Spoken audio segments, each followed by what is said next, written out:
O fato de um mesmo lavador de dinheiro, no caso doleiros, atuar para várias pessoas que desejam remeter ou trazer moeda para o país, com vistas a escamotear outros crimes, seu produto ou proveito, não faz disso uma relação direta de conexão entre fatos delituosos. Ainda que haja uma espécie de compensação que um doleiro, em tese lavador, execute para possibilitar a remessa de valores para o exterior em benefício de uma das pessoas a quem presta seu serviço, ao mesmo tempo em que essa mesma operação permite o aporte em reais a outra que também se beneficia através desse mesmo doleiro no país, isso por si só não induz conexão entre a lavagem de dinheiro operada para um e para outro, se o único elo da conexão é exatamente a atuação desse doleiro, que atuaria clandestinamente em prol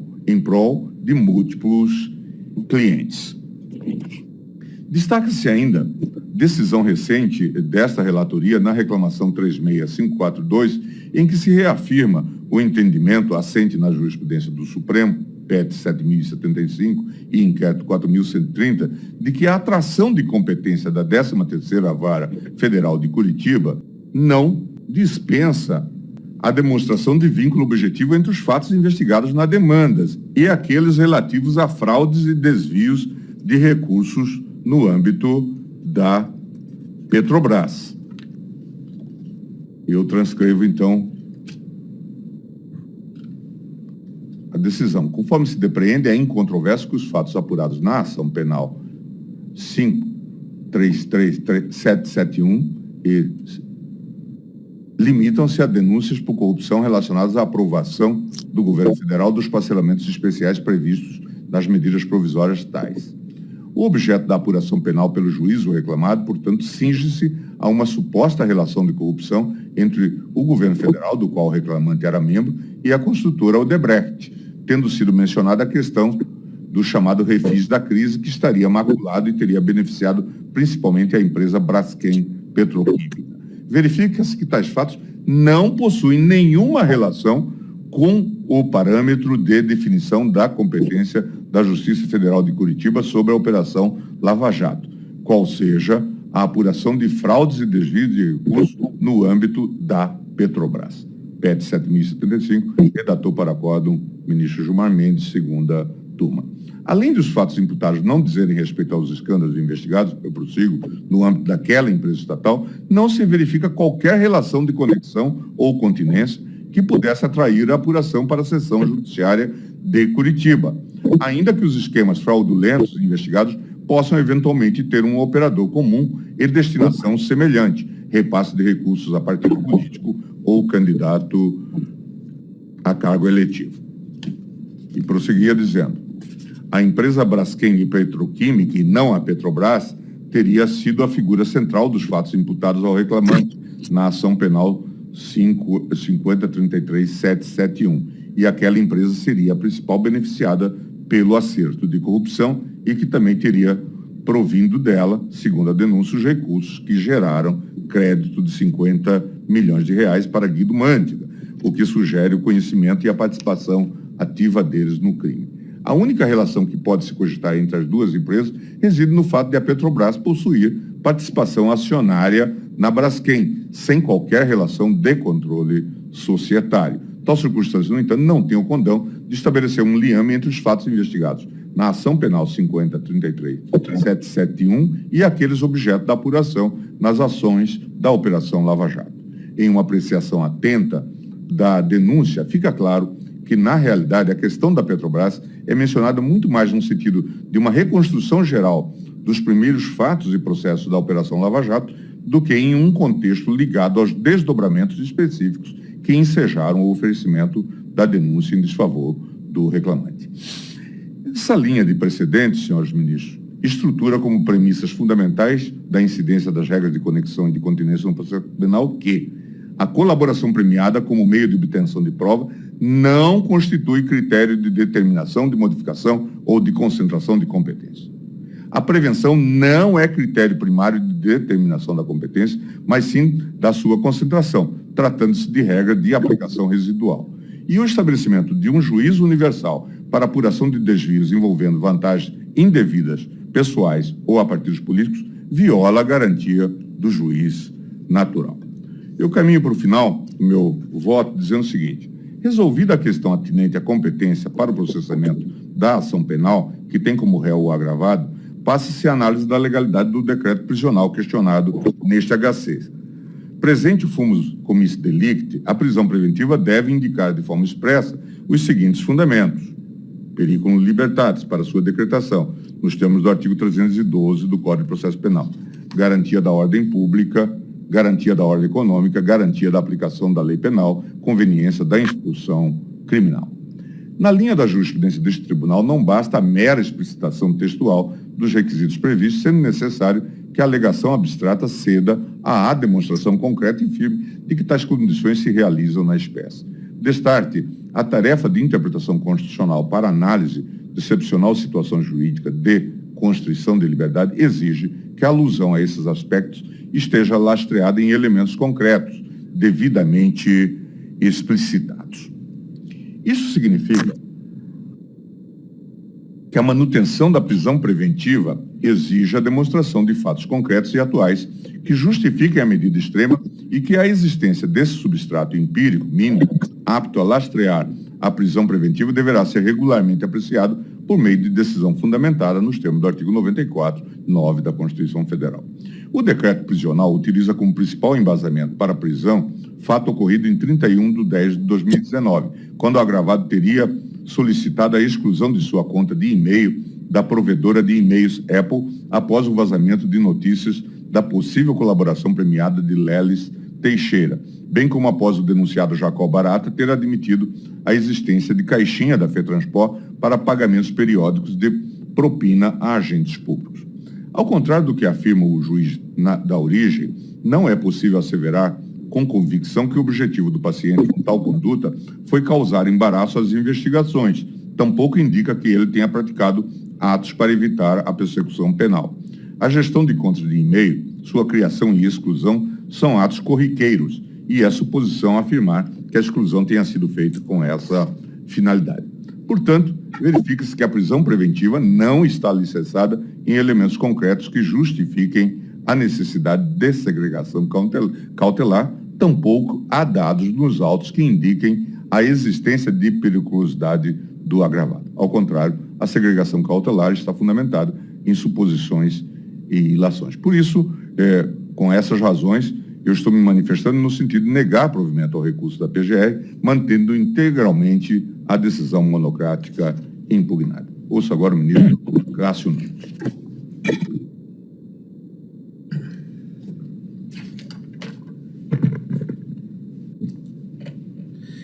Entendo, senhor presidente.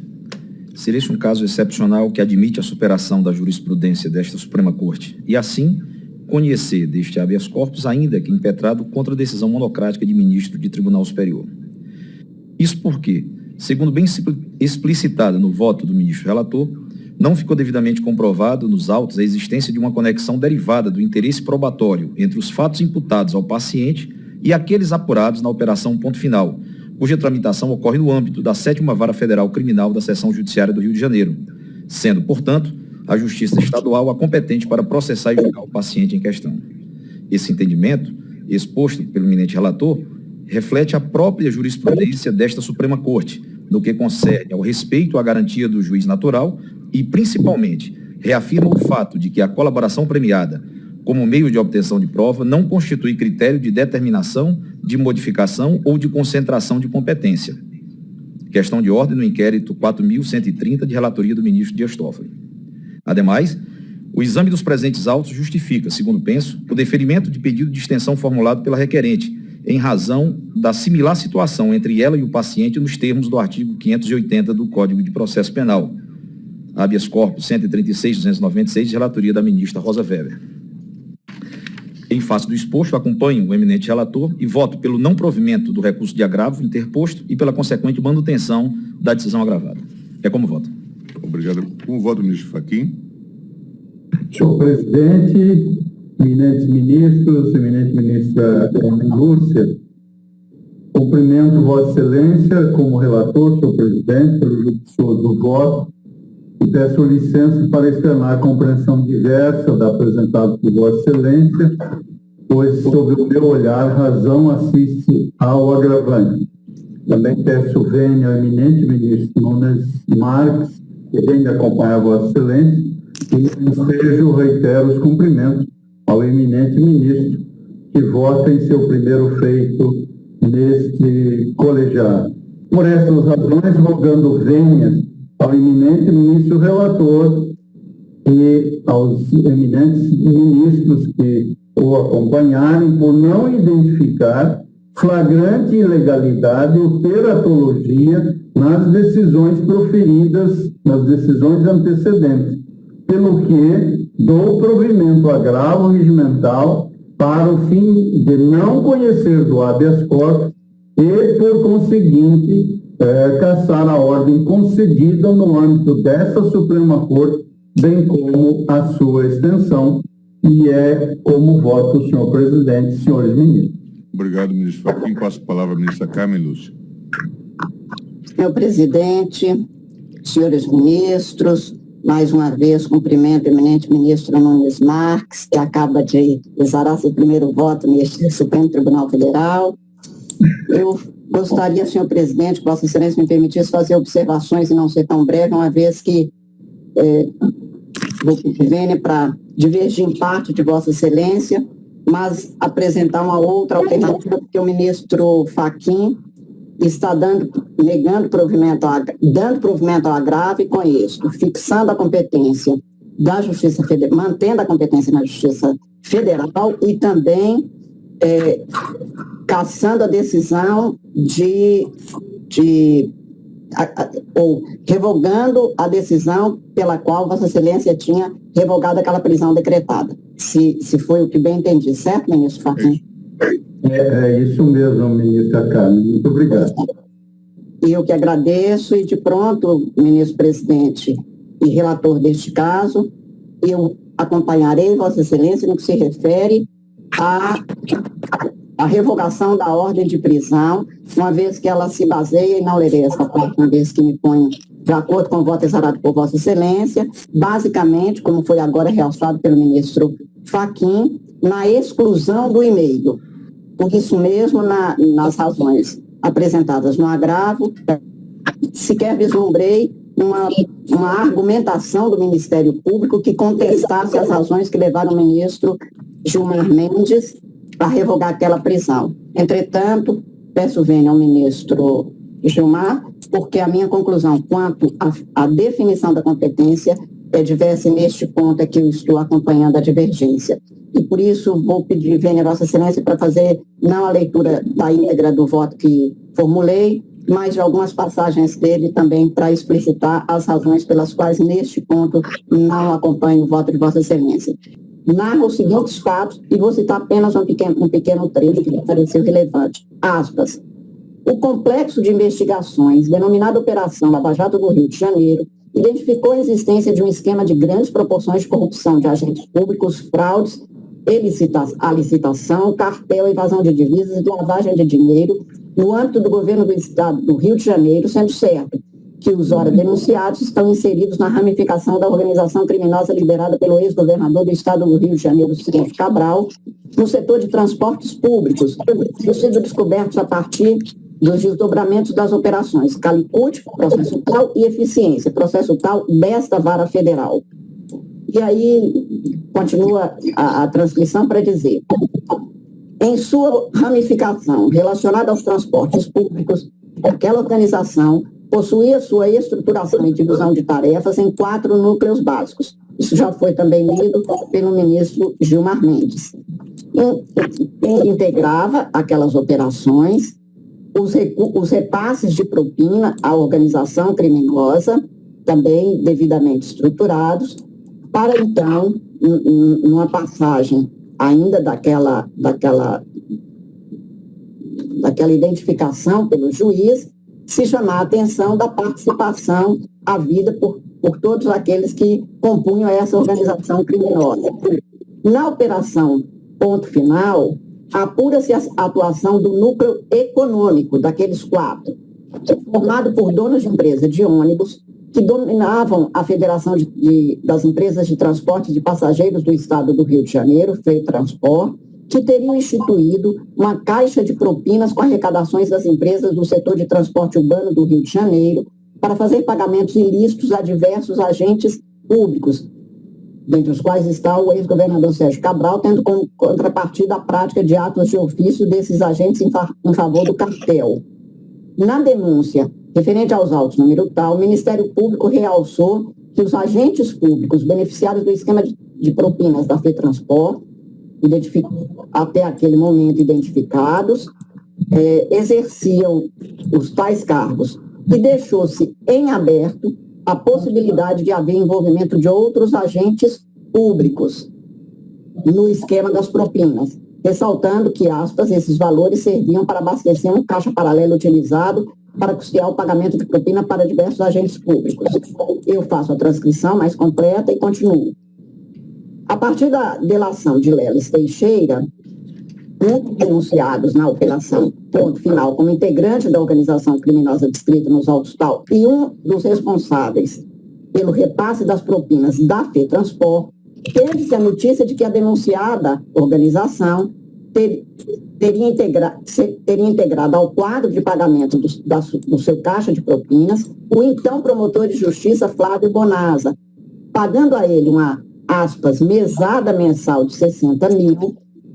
no período de junho de 2014 a março de 2016, para que o agente público, em contrapartida, se comprometesse a, aspas, vazar informações relevantes sobre ações ministeriais que contrariassem os interesses dos empresários do ramo de transporte público no Rio de Janeiro e agir para que as investigações em trâmite na terceira Promotoria de Justiça de Tutela Coletiva da Cidadania da capital, da qual era, naquela data, o titular, não se transformassem em ações civis públicas em desfavor daqueles agentes.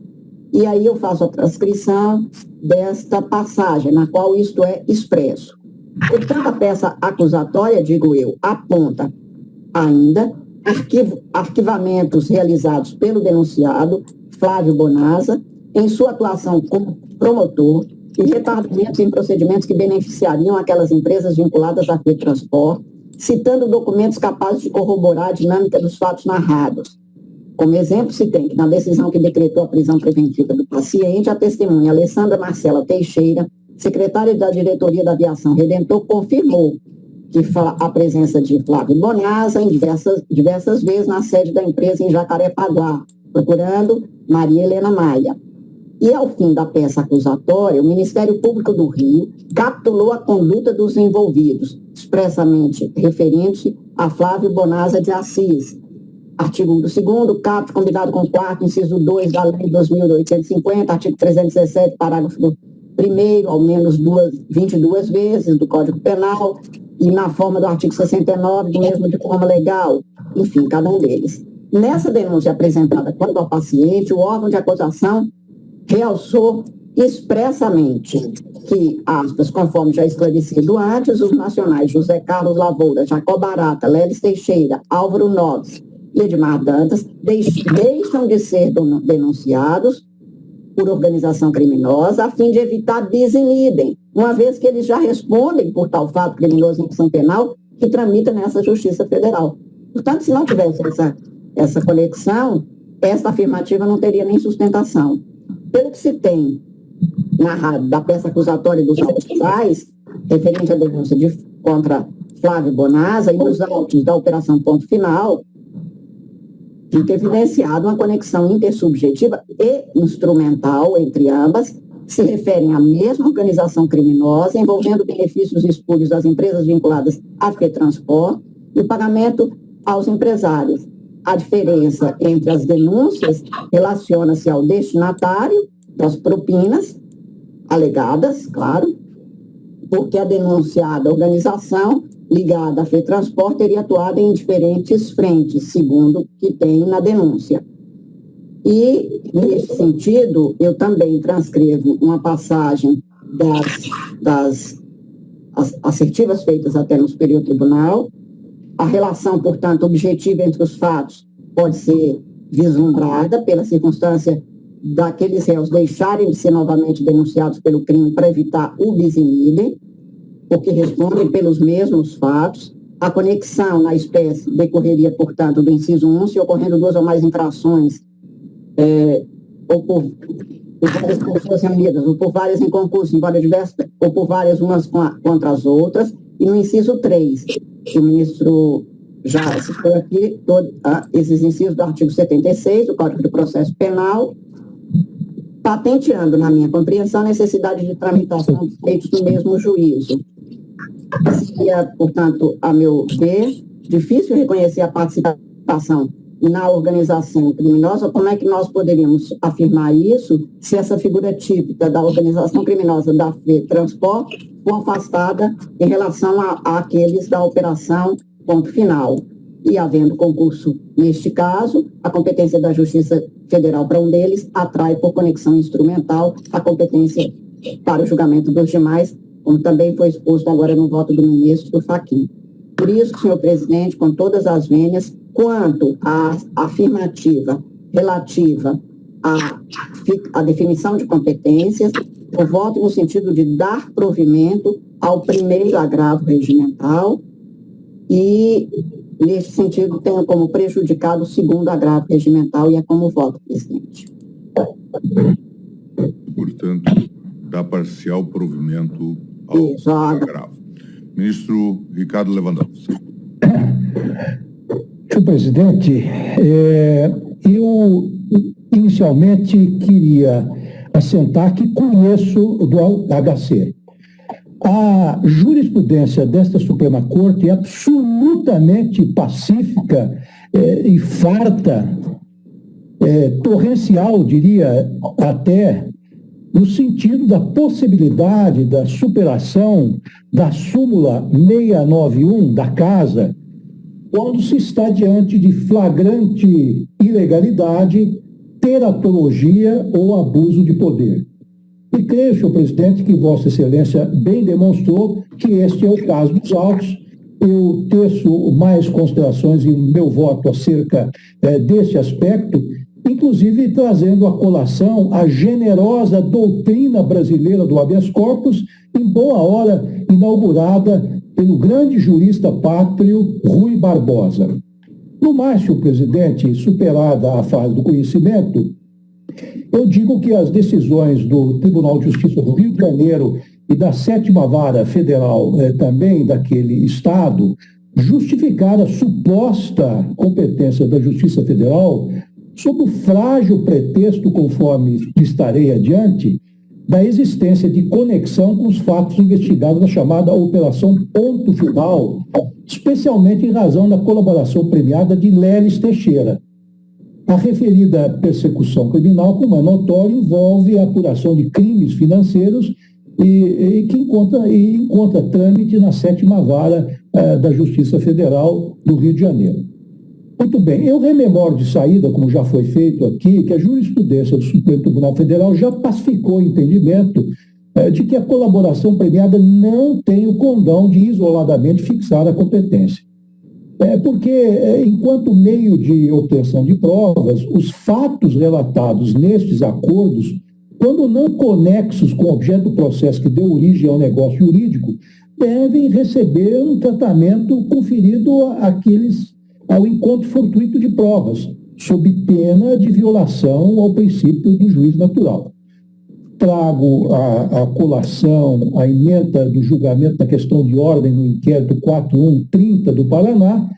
em que foi relator para o acordo o ministro Dias Toffoli e apreciado pelo plenário. Transcrevo isto no meu voto, deixo de ler esta chega para avançar dizendo o seguinte: como se nota, a modificação da competência nessas hipóteses legais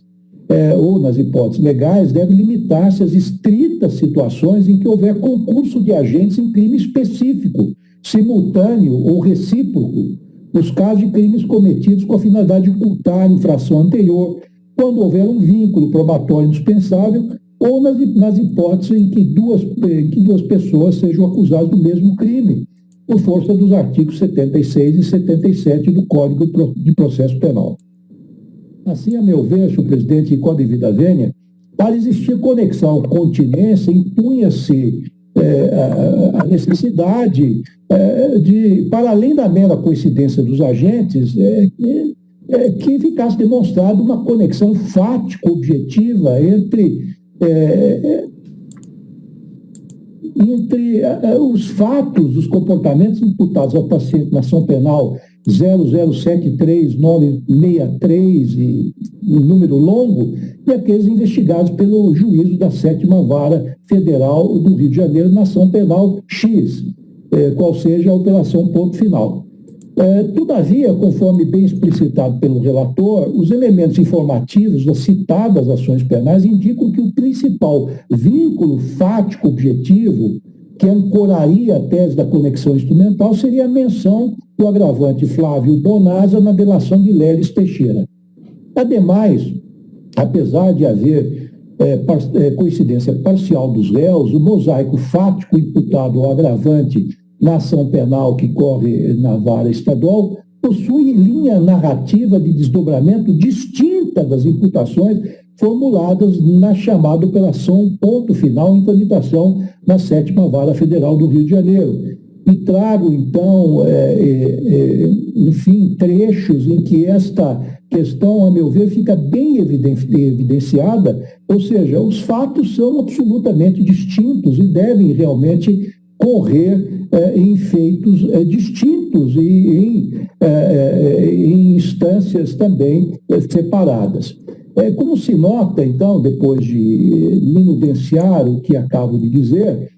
assento que o quadro fático não aponta de forma indene de dúvidas uma relação instrumental de continuidade entre as supostas condutas dos membros da organização criminosa apuradas na denominada Operação Ponto Final e os fatos atribuídos ao recorrente na ação penal X, que corre na Justiça Estadual, que autorize o reconhecimento da conexão, especialmente pela fragilidade dos indícios trazidos pelo parquê. Sendo assim, tem que a competência da primeira instância da Justiça Estadual do Rio de Janeiro. E quero dizer, com devido respeito ao eminente ministro Castro Nunes, que é um brilhante magistrado oriundo da Justiça Federal, que eu, como oriundo da Justiça Estadual, quero dizer que tenho o maior apreço, não só pela Justiça Federal, mas também pela Justiça Estadual, pela combatividade, pela proficiência, pela verticalidade com que se dedicam ao caso. Então, eu penso que os jurisdicionados, em particular, e a sociedade de modo geral, podem sim esperar a justiça dos combativos integrantes da Justiça Estadual de nosso país. No que concerne a prisão cautelar, exige-se a demonstração mínima de fatos concretos e atuais que justifique a medida extrema, o que não se verifica na decisão proferida pelo juiz da 7ª Vara Federal do Rio de Janeiro, ancorada tão somente na exclusão de conta de e-mail pelo agravante em 31/10/2019. E transcrevo a decisão ora vergastada e dizendo que, para além da ilação indevida, a partir do simples cancelamento de e-mail de determinado provedor, não vislumbro outros elementos concretos que apontem ter a intenção do recorrente de causar embaraço às diversas investigações, as investigações, de modo geral, tampouco que tenha praticado atos para evitar a persecução, de sorte que, por corolário lógico, acompanho também o relator no tocante ao reconhecimento da ilegalidade da prisão cautelar. Eu quero finalizar afirmando, e já tenho dito isso em outras ocasiões, que tenho muita dificuldade em reconhecer algum juízo do país, por mais proficiente que seja, a habilidade de constituir-se em juízo universal. A nossa Constituição, a nossa legislação processual é pródiga em definir as competências dos juízos aos quais se submetem os jurisdicionados, exatamente para deixar bem claro ou para permitir que se dê concreção ao princípio do juiz natural que é um valor fundamental abrigado em nossa Carta Magna. Então, senhor presidente, pelo meu voto, pedindo vênia ao ministro Edson Fachin e à ministra Carmen Lúcia, que diverge parcialmente de Vossa Excelência, eu nego integralmente o provimento ao recurso da PGR, a fim de manter em toto a decisão impugnada. Como voto, senhor presidente? Obrigado, ministro Lewandowski. Eu, então, só queria pontuar, como já todos fizeram, que este processo nasce de uma investigação do Ministério Público do Rio de Janeiro, do Ministério Público Estadual, que ofereceu denúncia perante o TJ